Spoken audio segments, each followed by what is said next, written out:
What's up guys, Surge here.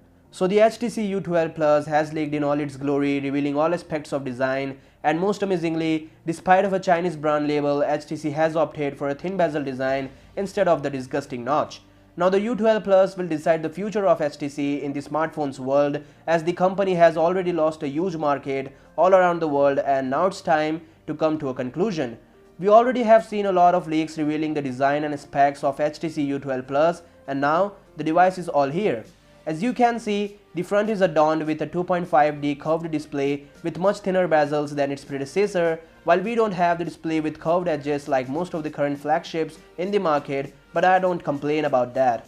Secondly, we have a dual camera setup at the top of the display. Another noticeable feature is that you'll find another dual camera setup on the back with a fingerprint scanner sitting right below it. This makes the U12 Plus a quad camera phone. The back seems to be made of glass with a glossy coating on top like the U11, making a metallic affair with the mid-frame. On the bottom we have a USB Type-C port and a speaker grill. Sadly, there's no 3.5mm headphone jack, the ditching trend. The power and volume keys sit on the right side of the frame, while the SIM tray on the left. Apart from this, judging from the previous reports, the U12 Plus will feature the Snapdragon 845 chipset coupled with 4GB of RAM, an IP68 certification, a 5.99-inch display, and will pack 3500 mAh battery inside.